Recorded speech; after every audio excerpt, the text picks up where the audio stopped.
All right, so Attempt number 2. Take number 2. Technology sucks. But, so, episode 23. 23. We have a very different case to... my voice is going. So last time. Last time we had... Huh? Water. Oh, for goodness sake. They are still ill. I am still ill. This does not take a detective to figure out. But they can't see you. So, I mean, not that you could tell by seeing you, but, you know. But my voice is all over the place. Yeah. As you were saying. We are back. Yes. Hallelujah. Hello. Yes, so, last episode we had, Andre. That was it. Limp Dick Andre. Limp Dick, yeah. Yep. Very violent. So many deaths. Many deaths. Beth's brain was so frazzled she forgot her own name. The pronunciations, I'd like to take one just to apologise again to Russia and the Ukraine. I tried my best. Yeah, you did. There was some interesting pronunciations in there. We'll move on from that. You tried your hardest. I did. The fact that you forgot your own name, though, is a little bit harder to explain. But I can confirm she has remembered that she is Beth, and she has also remembered that I am Becky. Just about. So, today we're moving on. We've got an aerial mystery, an unsolved hijacking, is it? It is the only unsolved aerial crime ever to exist. Damn, okay, well, that's certainly a title to lead with. I'm presuming everybody kind of has a little bit of an idea who we go, but everyone knows. Tell us who it is. The famous unsolved case of D.B. Cooper. D.B. Cooper. D.B. Cooper. Your pick this was? It was, yes. Because despite me knowing about it and most people knowing about D.B. Cooper, I don't know much about the case itself. I know he stole money.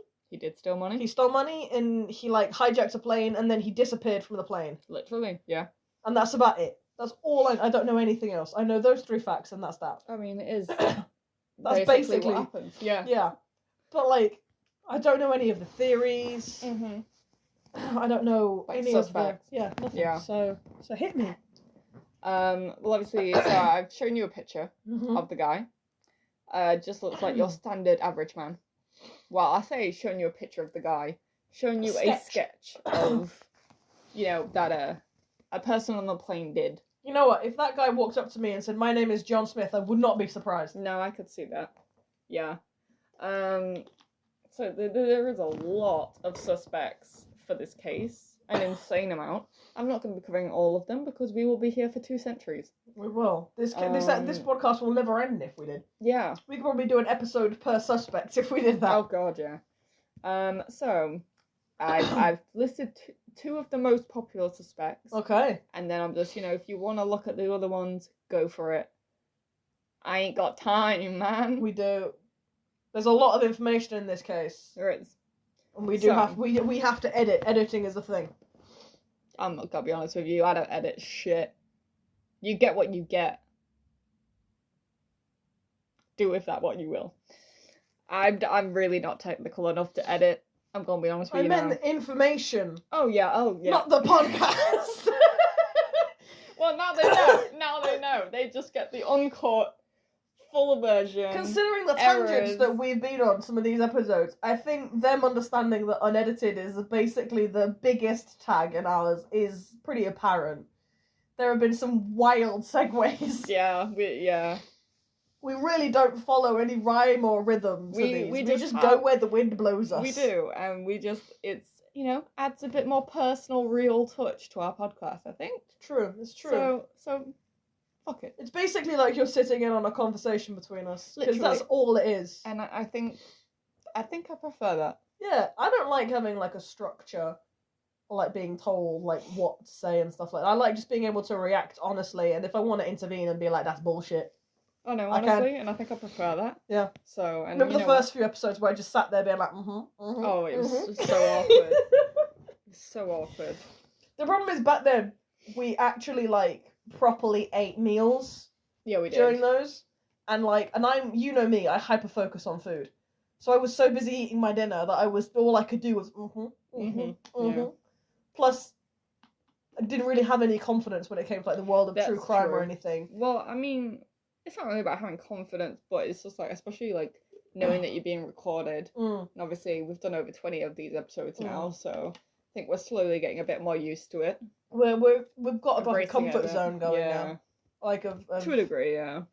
not too much of a format, but we have like a structure. Well, I mean, we've had nearly 300 downloads now. That's impressive. And no criticism really, so I'm happy about that, yeah, man. you I'm know, happy. People clearly like Clearly this somebody likes it. unstructured, conversation we're having. Yeah, clearly. So, and the good shout news out is, to you guys. we've got lots more planned for you. Oh, we do.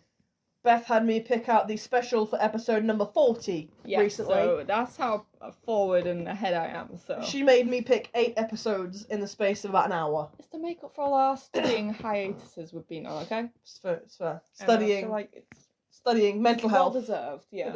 It is. So we've got some good cases coming up. Oh, we do. Beth obviously has the special for episode number 30, so I'm excited about that. Yeah, we have a range of cases, but let's get into this one. We do. We need to get on this one. Tell me about Mr. D.B. Cooper. It happened on Thanksgiving evening. Ah. Now you know. Now I know. December 24th, 1971. A man who was carrying a black suitcase, or like briefcase is the word I was after. Briefcase, that's the one. He approached the flight counter of Northwest Orient Airlines in Portland International Airport. He used cash to buy a one-way ticket on flight 305, which was only a 30-minute trip to Seattle, Tacoma International. Damn, that's not a long flight. It is not. On his ticket, the man was called Dan Cooper. Obviously, very likely an alias. Yeah, but now I understand why he's called D.B. Cooper. Yeah.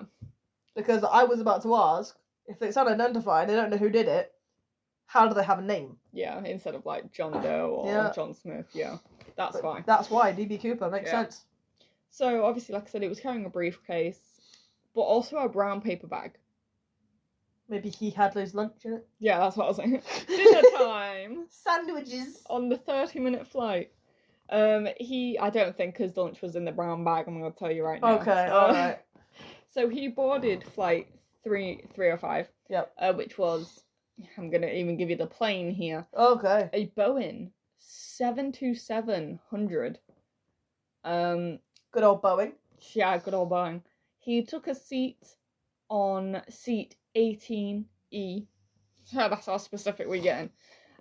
Which is in the last row. I was going to say, it's the last row. It is. And in a Boeing, it would be in the centre aisle? I don't know. I've never been on a plane. I don't know. It depends whether it's a two... Because you have, with planes, depending on the size, you have a left half of seats, right half of seats, and a centre aisle. But if they're bigger flights, you have the left side, the right side, and then you have 4 seats in the centre as well. Yeah. So you have 2 walking aisles. Either way, he was at the back. But typically with American, they tend to go with the latter. The one with the central seating aisle as well, just because they have bigger planes there. Like when I flew to New York, we sat on one of those. 10 out of 10 would recommend flying to New York. You have... Hey, we have listeners in New York now. Love the city, by the way. If someone can explain to me why trash bags are left on the pedestrian walkway at the end of the night, I would love to know why, because I can't count how many times we've walked back from Times Square and had to dodge bins. I mean, maybe it's just so the bins themselves aren't out. Maybe they're bulky, get stolen. It's just bin bags. It's just piles and piles of bin bags in front of everything. Then it's easier for the bin men. It can't be nice, though. Well, especially in summer. No. Oof. Yeah, God, yeah, the smell. Oof.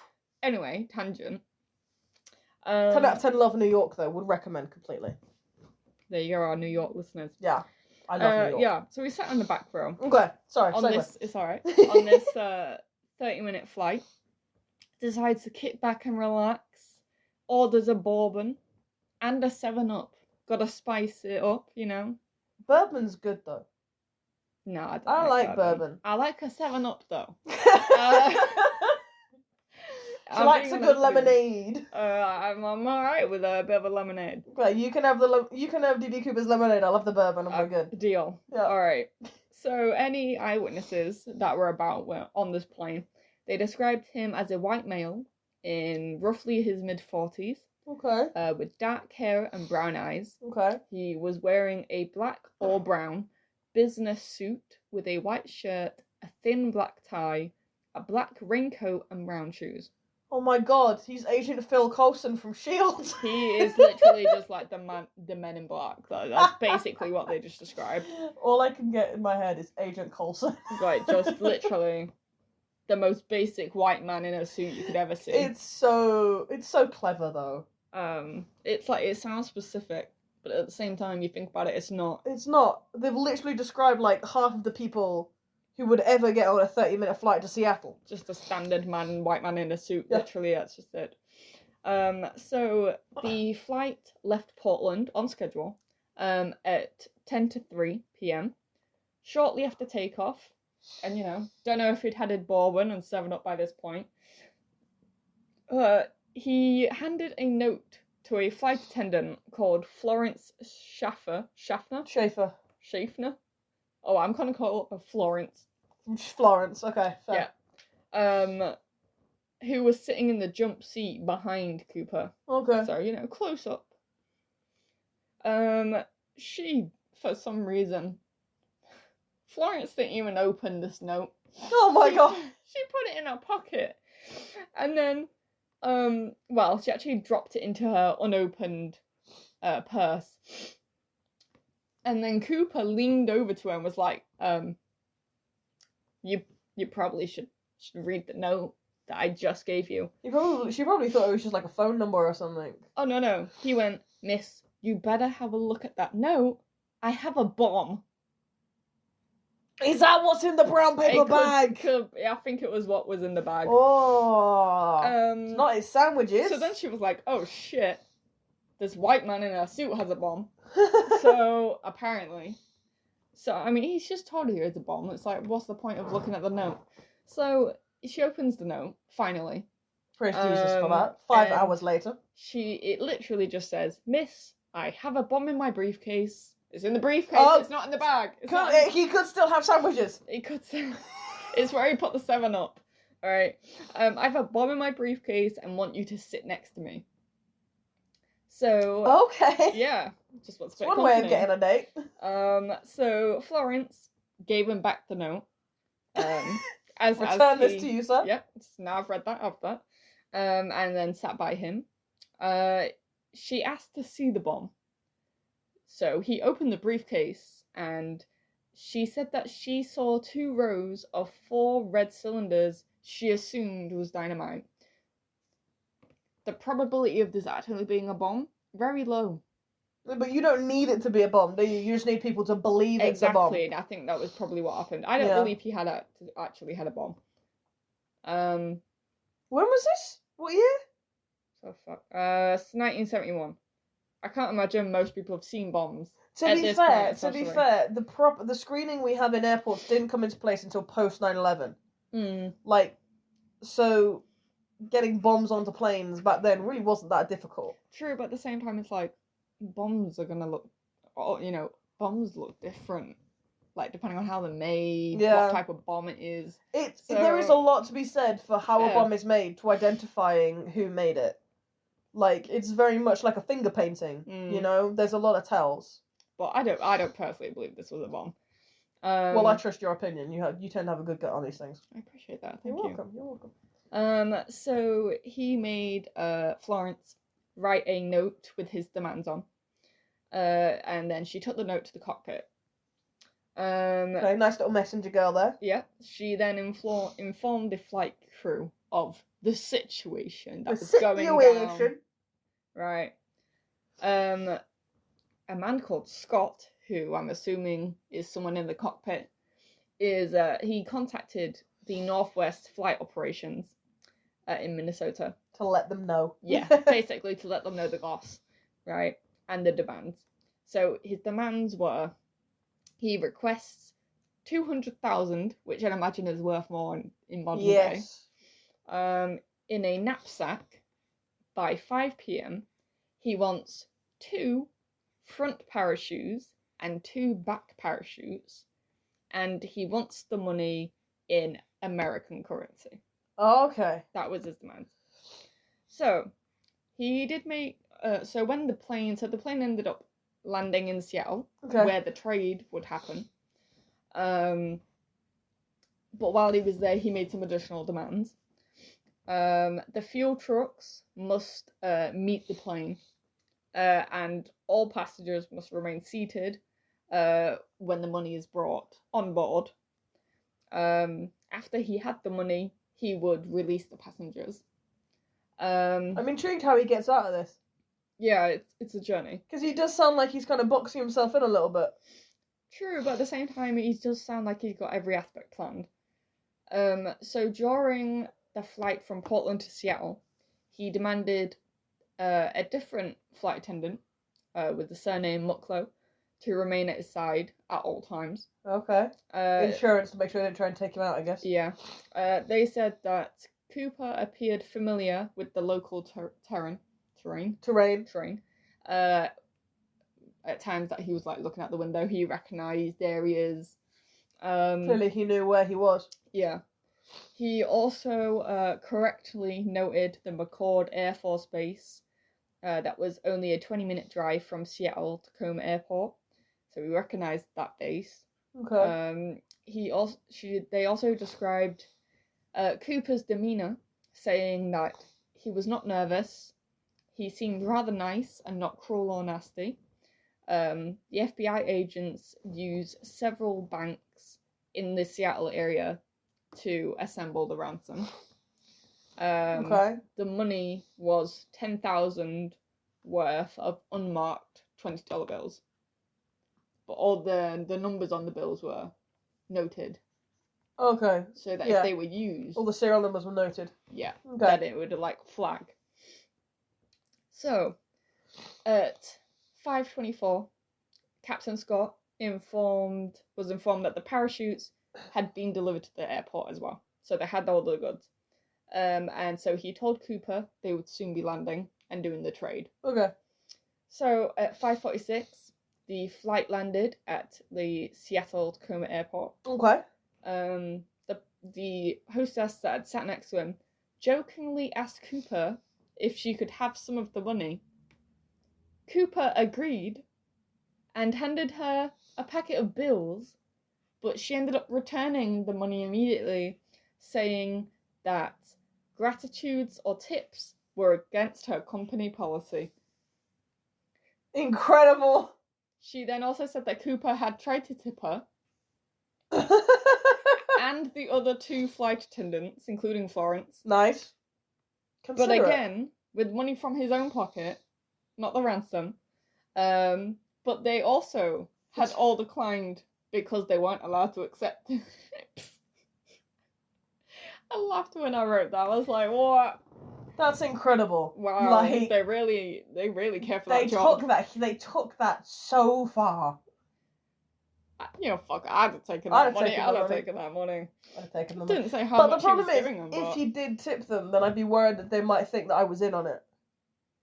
What, as in, accepting the tip? Yeah. Yeah. Maybe. If I'd accepted it, I'd be concerned that they'd think that I had something to do with it. Or, they'd take it off you. Because let's be honest, there's a lot of insider knowledge going on here. Yeah. And I don't want people to think that I would be involved. True. So, for self-preservation's worth, I may just say no, thank you, as well, just to keep myself out of the investigation any further. Yeah, I get that. So, on when the trade was happening, okay, he released all the passengers. Okay. And declared that him and 6 crew members had to stay on board. Okay. The flight. Yep.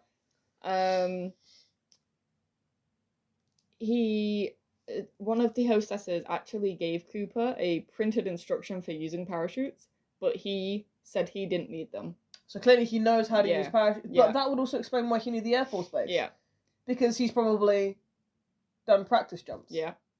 So Cooper then gave the cockpit crew his own flight plan and directives, which was a southeast course towards Mexico City at the minimum airspeed. Nice and slow. Yeah. Yeah. So at 7:40, Flight 305 took off. Again. Yeah. With only Cooper, the hostess Mucklow, Captain Scott, a first officer, a flight engineer. They were the only people aboard the aircraft. Okay, so there's only 6 of them. Yeah. Okay. Cooper had told Mucklow that he would lower the stairs of the plane himself, even though most people don't know how to do that or do that safely. Yeah. It's quite dangerous. Like, they don't even do that. Yeah. Unless it's like Emergencies. landed. Yeah. He also then instructed Mucklow to go into the cockpit, to close the curtain partition, and not to return. So I'm assuming they didn't see his escape. Yeah. So at 8 p.m, a warning light in the cockpit went off. Yeah.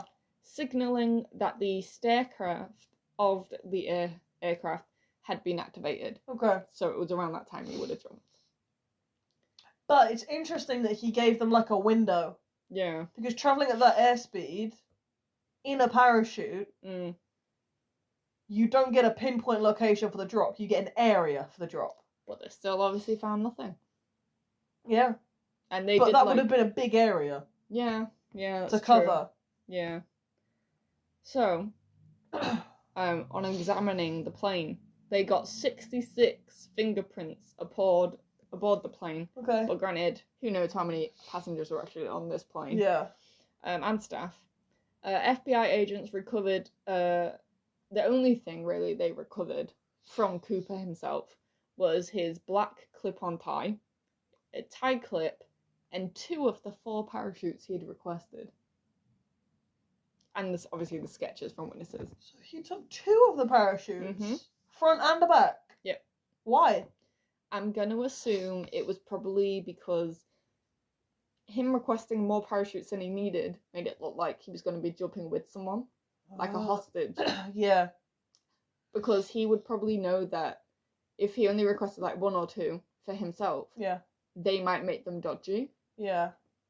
But if they know that he's taking a hostage, yeah, they're not going to want to give dodgy parachutes to a hostage. Just in case. So they're going to give... And there's no way of knowing which parachute that he'd give them. Exactly. So they'd have to ensure all, if not the majority, worked. Yeah. But why did he take 2 with him? You only need 1. Maybe as a backup. True. Yeah, I don't Most know. parachutes have a built-in backup, though. Yeah, true. But you never know in this case if one was dodgy after all. True. I mean, maybe. Maybe one's for the money. If you've got the extra, why not? Yeah. Maybe one's for the money, for the briefcase, you know? I don't know. If you've got a spare, may as well. Yeah, your hands full, yeah.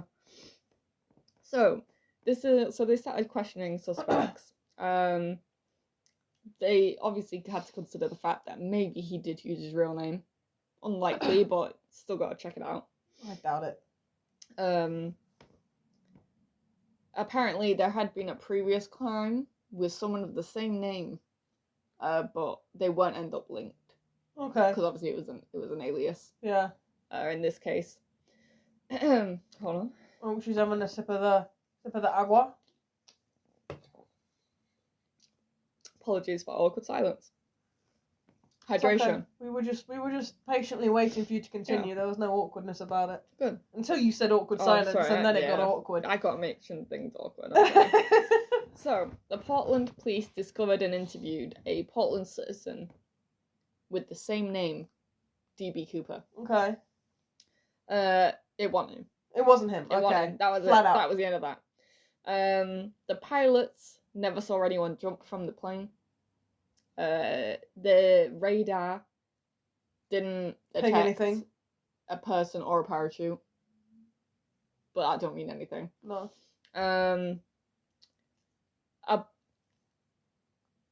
The fact that he was dressed pretty much all in black on a moonless night would have been difficult to see anyway. Yeah. Especially given the limited visibility, clouds, and the lack of ground lighting. Yeah. So obviously because they were still in the air. So FBI agents and the sheriff deputies searched large areas. I was going to say, yeah. The heavily wooded terrain on foot and helicopter. Wow, so he really picked a good spot, didn't he? Yeah, he did. He knew exactly Who, what, where, when, whole how, thing every second. meticulously planned and pulled off. And you know what? Kudos to this guy. You have to appreciate a good heist. I mean, Yeah. Ocean's 11 No is a one was successful hurt. film for a reason. No one was hurt. Yeah. Money is was why. taken from banks. Fair enough. Nobody cares about the banks. No. That was it. Nobody was injured. He tried to tip the people. Like, to be fair, no one was hostage because I don't believe for a second it was a real bomb. Either way, he took it with him. So there's a reason why Ocean's 11 is a popular film. It kind of just because nobody get hurt. It's just really satisfying just to see a good heist and the banks and the government just get fucked over. And, you know, if someone's doing a heist like this, it sounds like they need the money. So, you know, fuck it, have it. Unless it was a challenge for him. Well, that'd be a risky challenge.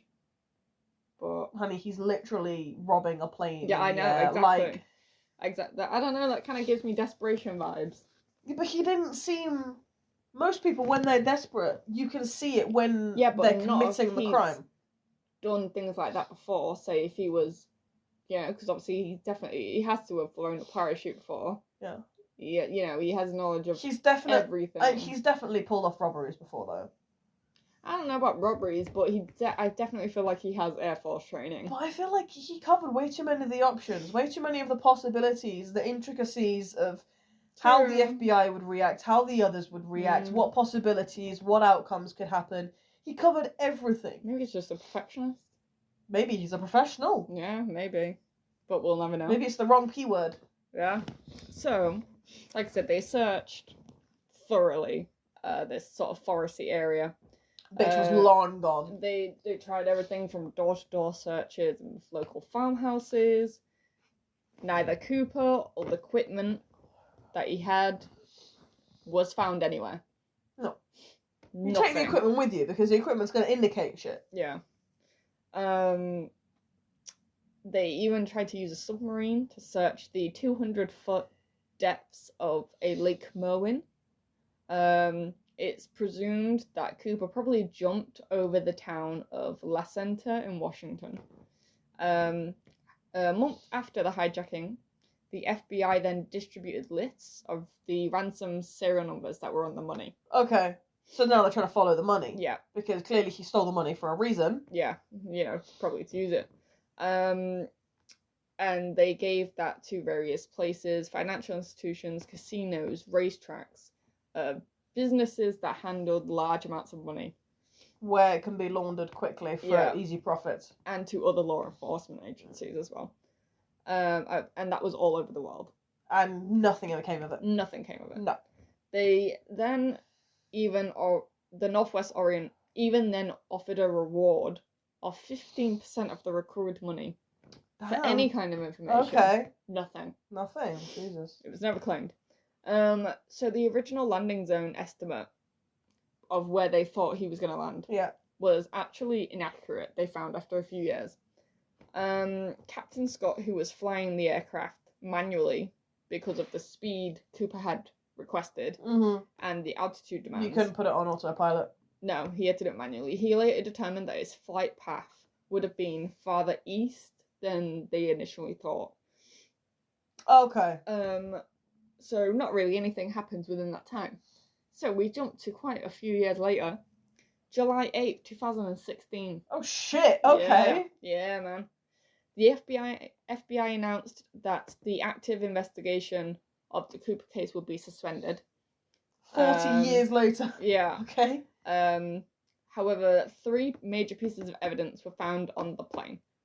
So, like I said, the black clip-on tie, the mother of pearl tie clip, and also an 8 filter tipped Rayleigh cigarette butts. Okay. At some time after the hijacking, the classic police strike again. Lost them.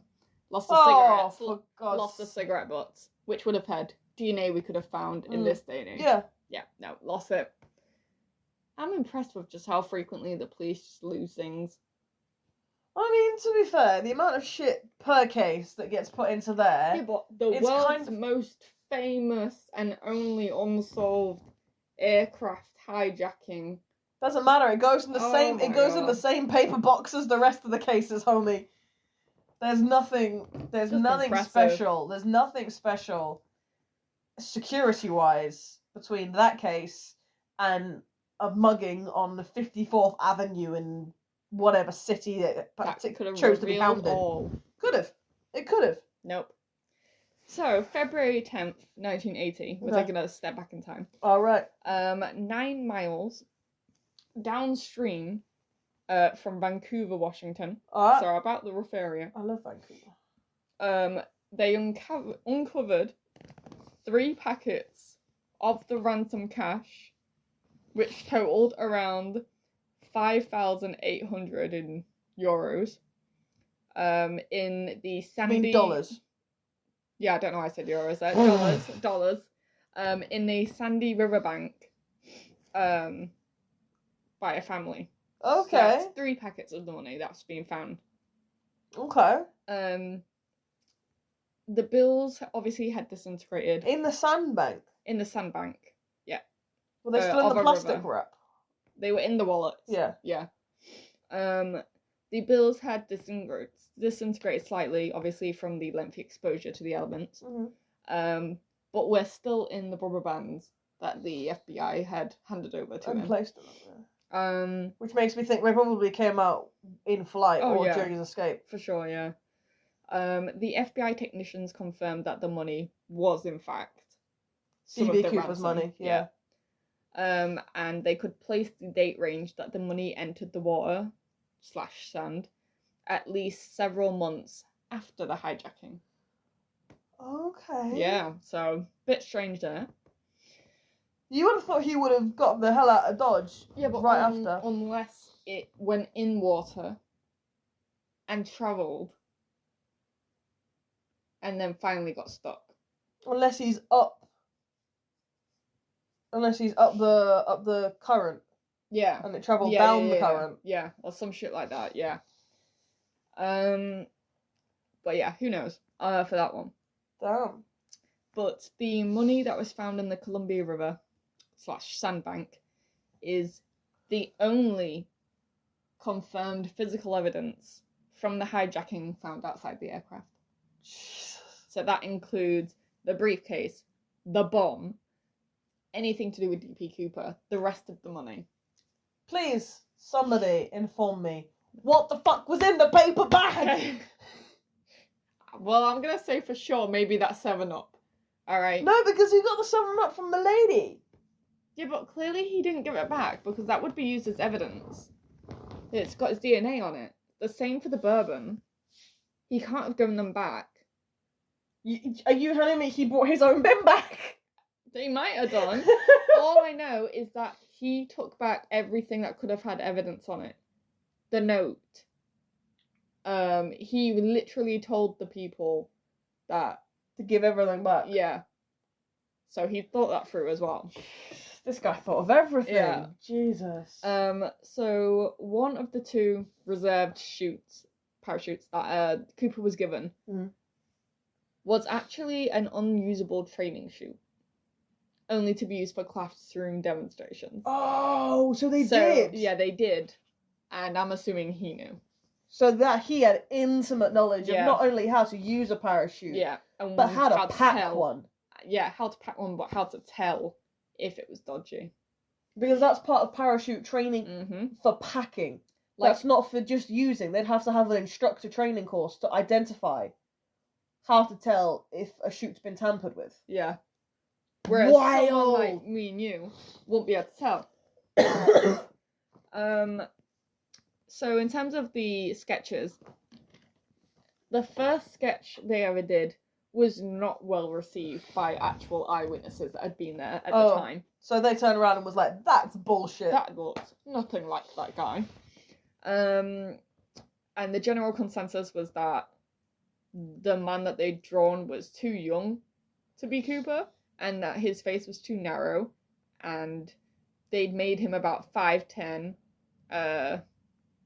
with like short black hair combed back, with a different skin tone and no accent.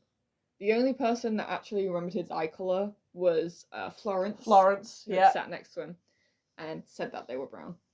And I imagine when he leaned back and was like, "Miss," she would have gotten a good look at his face. Sure. Yeah. Read the note.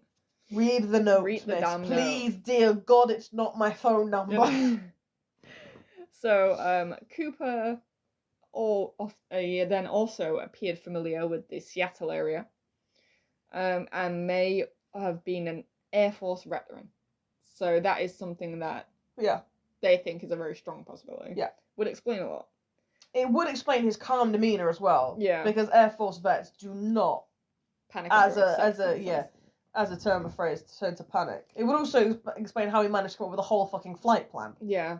So in terms of like reason, motive, it's like 50-50. Some people believe that he was desperate, needed money. Okay. Some people think he could be a thrill seeker, and quote, he could have made the jump just to prove it was done. I'm more in school number 2. I think you lean more heavily to desperation. Yeah. But I just feel like he's too calm. You could be calm and desperate. True, but I just don't get desperate vibes off of him. I don't know. That's my opinion. There's 100. If he was desperate for money for $200,000, there are 50,000 other ways he could have done it. Yeah, but it's the 70s. It's going to be a lot easier. Yeah, but exactly. There's hundreds of casino robberies that happened twice that money and involved far less effort. Yeah, but at the same time, if he was an Air Force veteran, he's using things that he knows. True, but he's familiar with. I just don't get desperate off him personally. So in 1973, the FBI internally, anyway, released an 8-page suspect profile. Okay.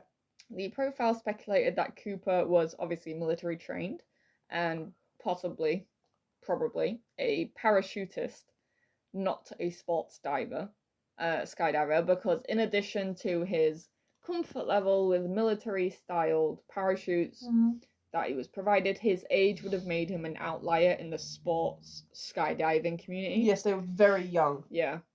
The FBI then also speculated he carefully, obviously, planned the hijacking and had detailed, specific knowledge of aviation. Yeah. From the flight plan and the speed. Yeah.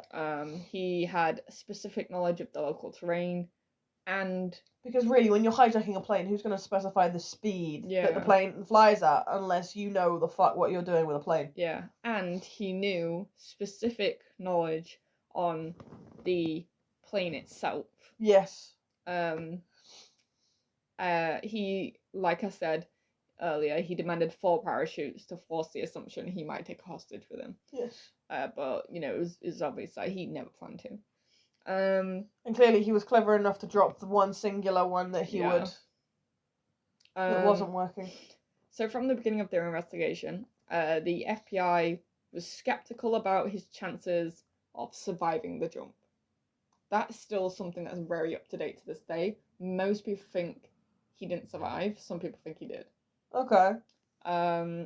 People have tried to reenact it. Mm-hmm. And the people that have reenacted it have, really struggled and not been able to pull it off at all.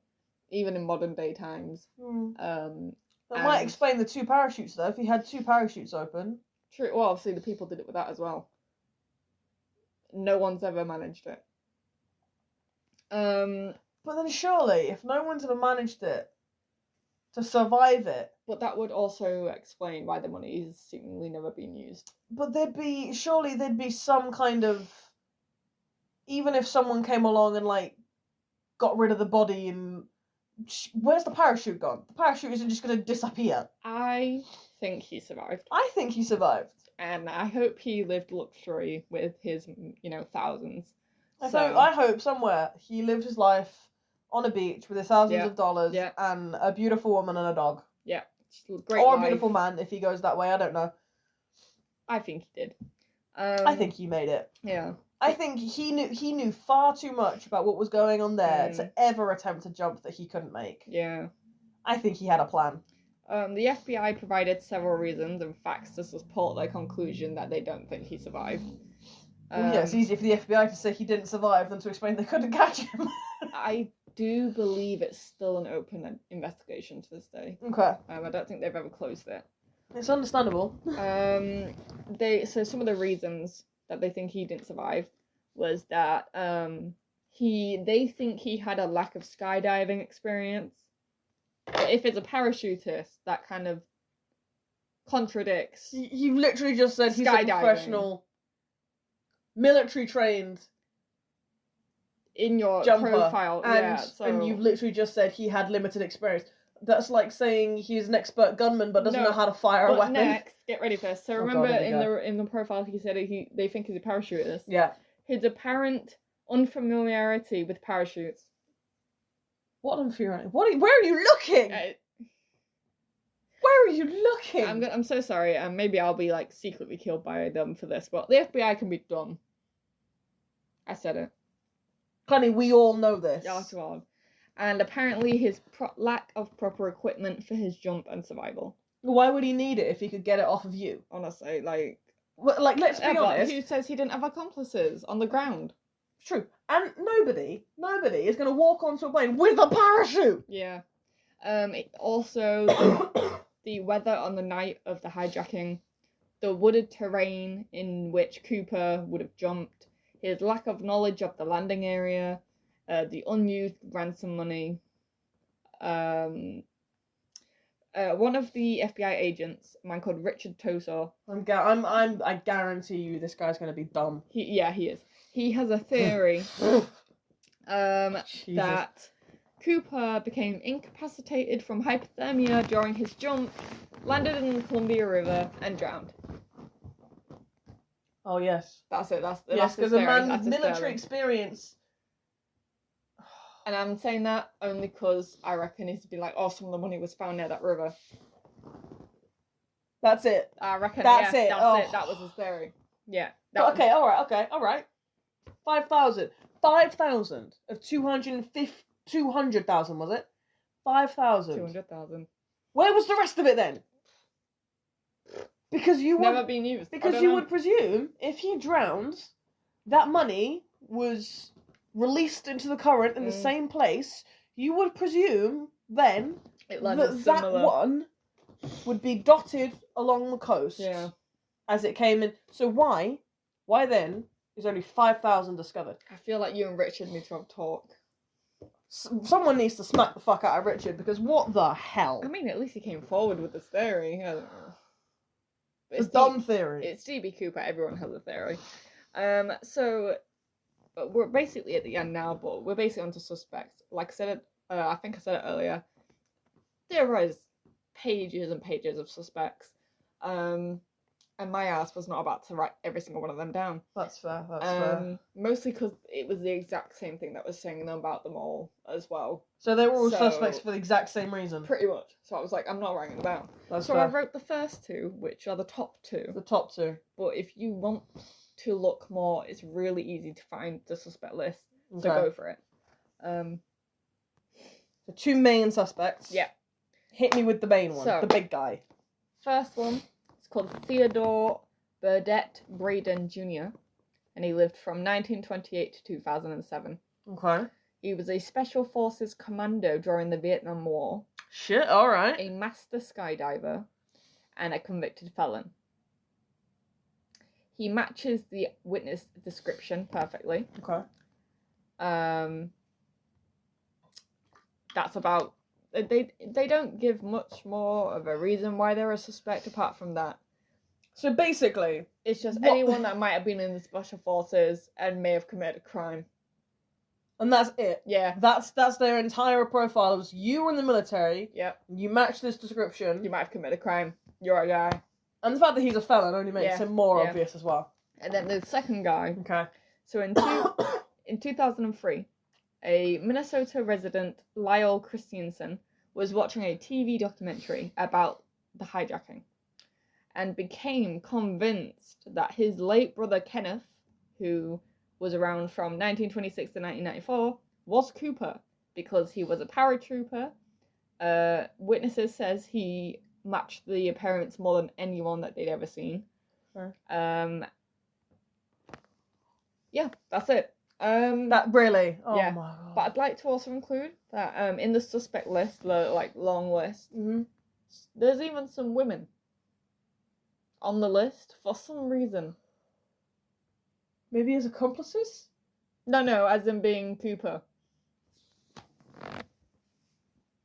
Take a second to just.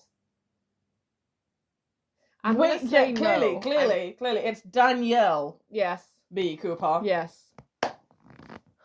I'm gonna just say no. I'm gonna say no. Yeah. To that. And that's done. That is stupid. Profoundly stupid. Literally, you know what? If we know a paratrooper, I reckon that's DB Cooper. I reckon so too. Doesn't matter what he looks like. He could have aged. Yeah. And then obviously, and there's the impacts of age and everything as well. Like, yeah. He's not gonna look the same now, is he? He might not be alive now. To be fair, he probably isn't. If he was 40, yeah, in 1970s, yeah. So considering that would make him 90. Considering like that, they have just so little evidence on any people that they suspect. Yeah. I don't know if that one's going to be solved, honestly. I don't know whether I want that one solved, to be honest, because at this point, any kind of answer probably should be really disappointing. Yeah, but at the end of the day, like, if it turns out the guy survived... Where did the money go? And ended up thriving with all this money, they can't do anything now, because he's probably dead. So... Not to mention, what's the statute of limitations on theft? Or robbery, or hijacking. Because I'm pretty sure the only crime that doesn't have a statute of limitations is murder.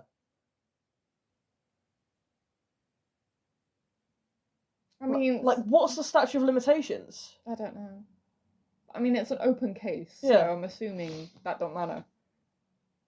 But they won't be able to do anything anyways, especially if he's dead. But it would just be a massive fuck you to the police. he would be like 90 by now. Yeah.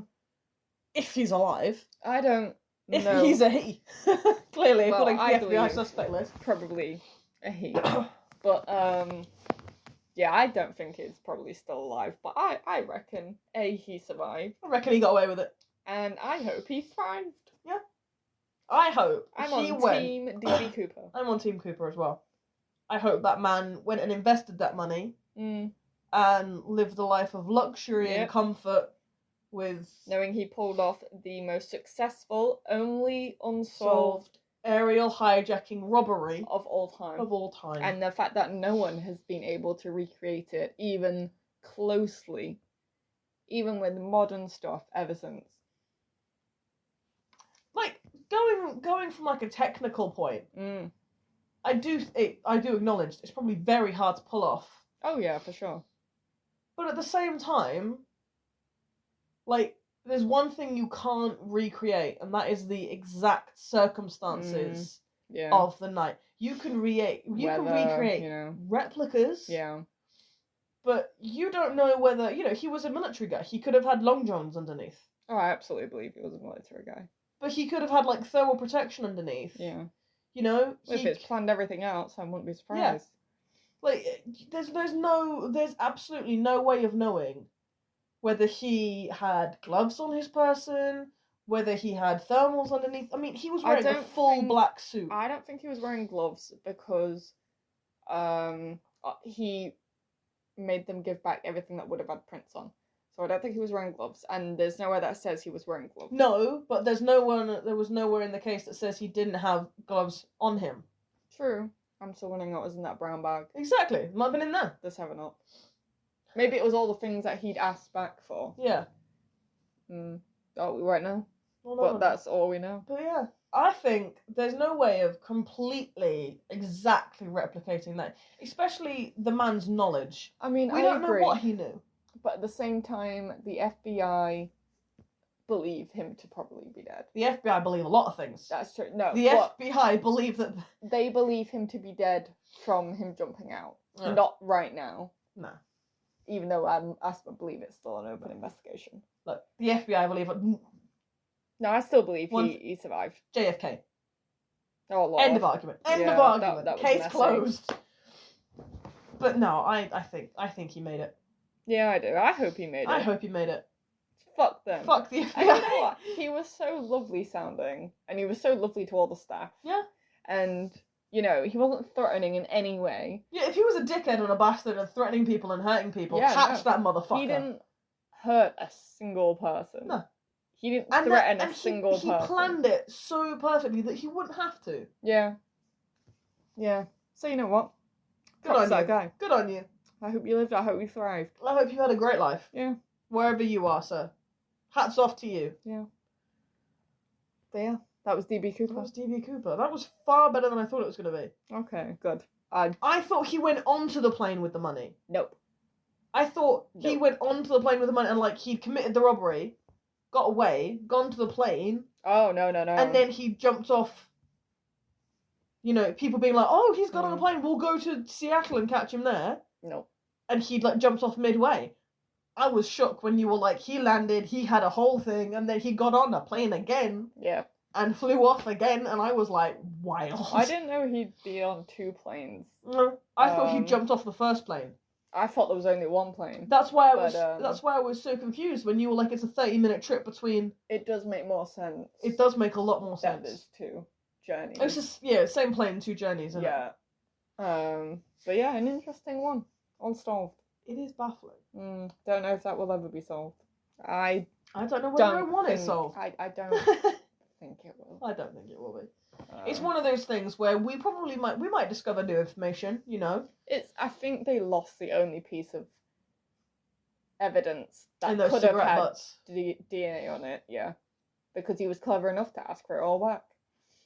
But the thing is like, he would have had to take his tie-pin off, so surely there would be prints on the tie-pin. Maybe he did have gloves on him.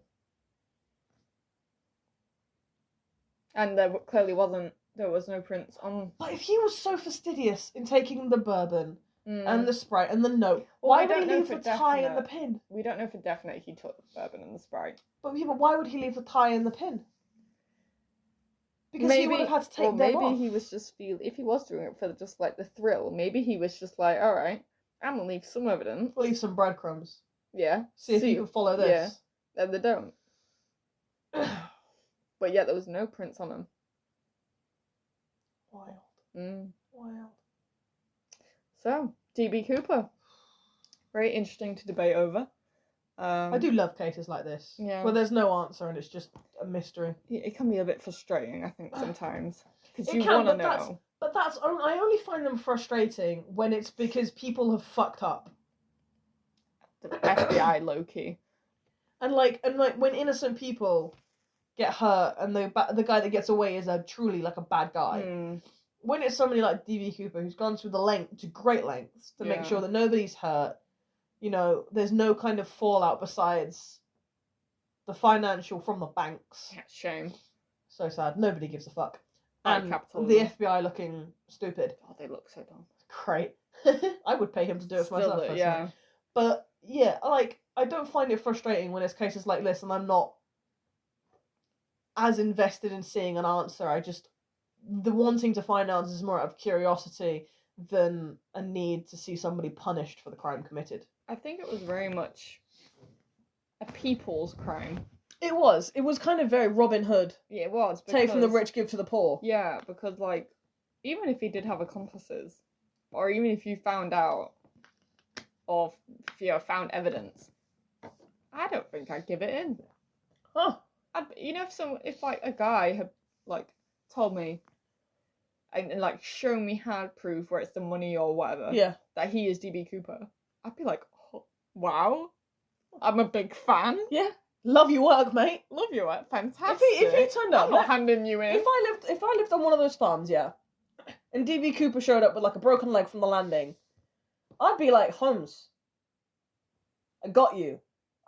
Yeah, and he sounds like a really lovely guy, so fuck yeah, I'll keep you. I got you. We'll get you out of here. We'll burn your parachute. You might even give me some of the money. I don't want the money. Yeah. Just being able to help that guy get out. Just knowing that you knew DB absolutely Cooper. aid and abet that guy. Yeah, absolutely. 100%. Yeah. If he showed up on my doorstep, I'd be like, what do you need, mate?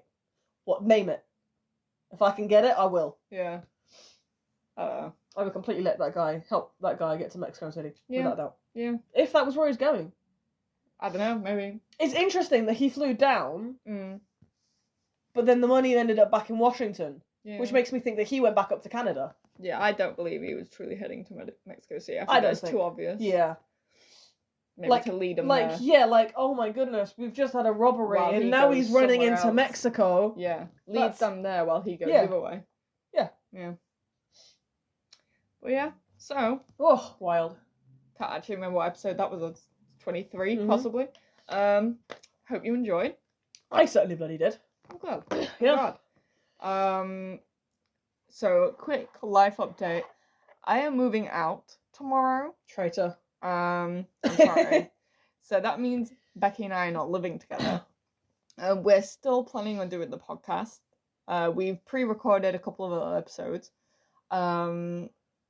So you'll still be getting those. We just need to sort of figure out how we're going to still do the episodes, which we will. We will be despite the difference. Maintaining it, even if I have to go down and visit, or she has to come up here and visit. We will still be continuing. We will be still be doing the episodes. But if we disappear for a little bit, just keep that in mind and know that we are working to sort out recording more episodes for you. Yeah. We do tend to do 2 at a time. Yeah. So you'll get a couple of episodes out of us from every time we manage to sit down and record.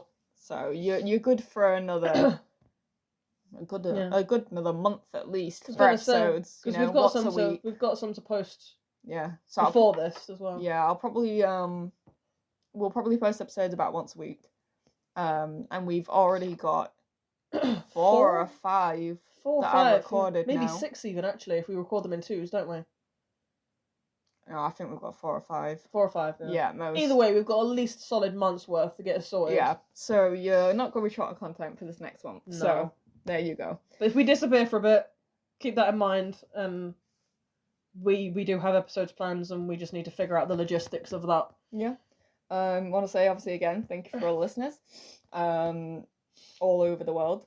And also, like I said, if you have any requests, we are active on Twitter, Patreon, and Facebook under the same handle, BB True Crime. Yeah, just if you send see us a message.